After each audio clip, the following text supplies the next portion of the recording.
On va revenir, nous, 500 ans en arrière grâce à Julie Poirier qui nous attend depuis le musée du Louvre. Julie, vous avez un privilège incroyable. Non seulement vous avez pu voir les œuvres exposées en public ce matin, et en plus, là, vous êtes aux côtés d'un des conservateurs de cette expo qu'on présente déjà comme l'expo du siècle.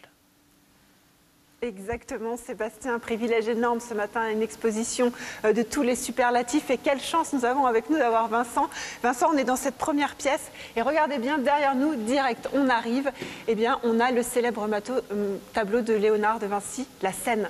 Oui, effectivement, c'est en fait, alors l'original, il a disparu pratiquement, il est fantomatique et ça c'est l'image la plus fidèle de la composition de Léonard de Vinci, La Scène qui est le premier grand chef-d'œuvre de la maturité de Léonard de Vinci.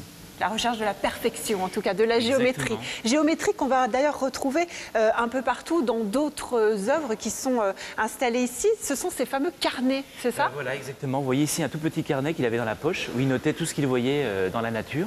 Des études d'anatomie aussi. Léonard s'est passionné, il a cherché à comprendre la nature humaine. Il a disséqué le corps humain.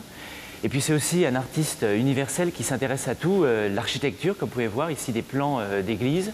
Et puis bien évidemment un inventeur de machines. Ici on a un des plus célèbres dessins Léonard de Vinci, l'invention de l'hélicoptère et la machine volante. Ce qui est assez incroyable, ce qu'on a vu, c'est qu'en fait il écrit à l'envers. Pourquoi est-ce qu'il écrivait à l'envers? Alors en fait Léonard c'est un gaucher qui n'a jamais été contraint à écrire dans le bon sens.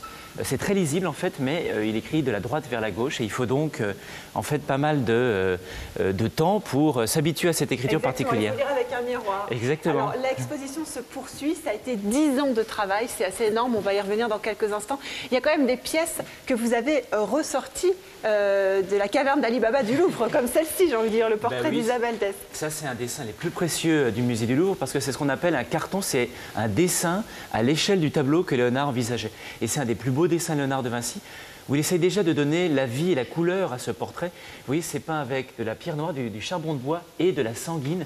Et il y a une impression de vie qui est donnée à ce visage qui est absolument extraordinaire. Alors venez avec moi, on va passer derrière. On l'a dit justement, 10 ans de travail acharné. Vous étiez beaucoup à travailler sur ce projet. On a été deux commissaires, on a tous les deux travaillé 10 ans, donc ça fait 20 ans de travail ensemble. Et on est très fiers de pouvoir présenter au public la plus grande réunion de peinture et de dessin Léonard de Vinci, dessins artistiques mais aussi scientifiques. Mais ce sont des dessins qui viennent du monde entier en fait. Exactement. Mais plus jamais on pourra avoir une exposition comme celle-ci. Sans doute, seul le Louvre était capable de faire ça parce qu'on avait déjà 5 tableaux, beaucoup de dessins. Et donc on avait la base, le cœur pour pouvoir réunir après d'autres collections. C'est un peu des négociations quand même? Il y a toujours une part de négociation. Vous savez, Léonard, c'est un mythe, ce sont des grands chefs-d'œuvre. Et donc, tout le monde a envie de garder ces trésors dans sa maison. Et ça a été tout un travail de conviction, mais à la fin, on a cette réunion spectaculaire. Alors, on voit toutes ces œuvres. Alors ici, il y en a une qui, pour l'instant, est dans le noir. Mais... Non, mais on peut la voir. C'est parti, c'est pour la protéger. Voilà, c'est un très beau dessin qui vient des Pays-Bas, qui représente Leda, un dessin mythologique. On l'ouvre que quand le public arrive. Ah d'accord, ok. Alors ça, c'est protège de la lumière. Allez, je vous emmène rapidement, parce qu'il ne nous reste plus beaucoup de temps, mais cette exposition, quand même, c'est surtout axé sur Léonard de Vinci, le peintre. Exactement. Il y a en tout 163 œuvres, mais dont 10 sont des tableaux avec la Joconde comprise. Donc tout cet avec la Joconde. Et puis on va quand même vous montrer celui-ci. Moi je m'attache à celui-ci parce que depuis ce matin, on m'a dit si tu viens ici, il faut te mettre devant Saint Jean-Baptiste, tu vas le voir bouger, le tableau va vibrer. C'est un peu vrai, non?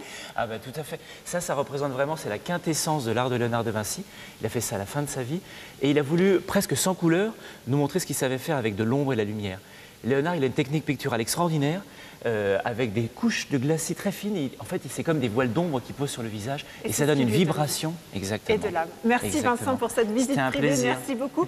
Dépêchez-vous, 220 000 billets qui ont déjà été vendus. Sébastien, j'espère que vous avez pris le vôtre. Pas encore, mais Julie.